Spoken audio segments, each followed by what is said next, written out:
반도체 산업은 대한민국의 수출 효자 종목입니다. 하지만 한때는 일본의 반도체가 세계를 장악했던 적이 있었습니다. 1990년 전후까지만 해도 일본 기업들이 세계 반도체 시장 점유율을 절반 가까이 차지할 정도로 이 분야에서 일본의 입지는 독보적이었습니다. 하지만 불과 20년 만에 일본의 반도체 산업은 완전히 몰락해버렸습니다. 어떤 내용인지 한번 알아보았습니다. 구독과 좋아요, 알림 설정 부탁드립니다.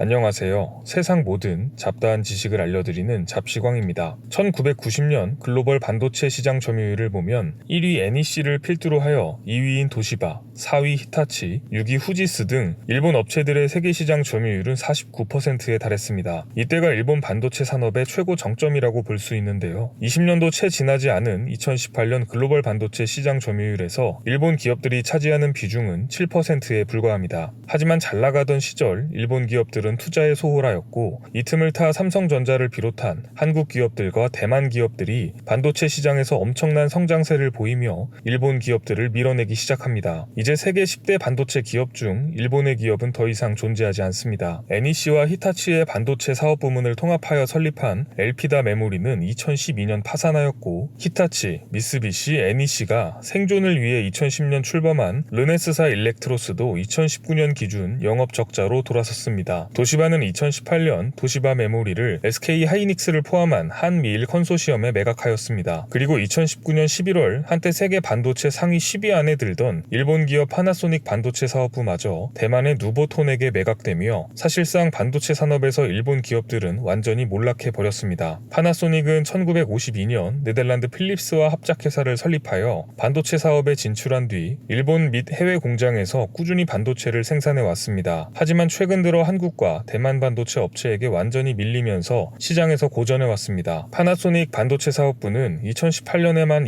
235억엔, 한화 약 2,580억 원이 넘는 적자를 보이며 결국 67년을 이어오던 반도체 사업에서 손을 떼게 되었습니다. 파나소닉은 반도체 사업뿐만 아니라 디스플레이 사업도 심각한 상황입니다. 2016년 TV 패널 시장에서 밀려나자 의료기기 및 차량용 액정 패널 시장에 뛰어들었습니다. 하지만 액정 패널 시장에서도 심각한 적자를 보이며 부진을 면치 못하자 액정 패널 생산도 2021년까지 중단하겠다고 발표하는 등 전방위적인 구조조정을 진행하는 상황입니다. 플렉서블 디스플레이가 나오는 요즘 같은 세상에 액정 패널이라니 기술 경쟁력이 많이 부족해 보입니다. 니온게이자의 신문은 이제 일본 반도체 업계에 남은 것은 세계 이미지 센서 시장 50%를 점유한 소니밖에 남지 않았다고 한탄했습니다. 하지만 이 분야마저도 최근 삼성이 잡아내겠다고 공식 선언하면서 이미지 센서 분야에서 소니의 앞날을 위협하고 있습니다. 일본 반도체 기업들의 몰락으로 인한 반사이익은 한국 기업들이 볼 것으로 예상됩니다. 많은 전문가들은 메모리 반도체 가격 하락과 업황이 내년에 회복될 것으로 전망하고 있으며 반도체 수요와 가격이 상승할 경우 삼성전자와 SK 하이닉스가 일본 기업들이 사라진 반사이익을 볼 수 있을 것이라고 예측했습니다. 한때 세계 최고 수준의 기술력과 점유율을 갖췄던 일본의 반도체 기업들은 투자 소홀과 경영 전략 실패로 역사 속으로 사라지고 있습니다. 한국 기업들도 일본 기업들의 실패를 거울 삼아 빠르게 추격해오는 중국의 반도체 기업들을 물리치고 세계 시장에서 독보적인 존재를 유지할 수 있기를 기대해봅니다.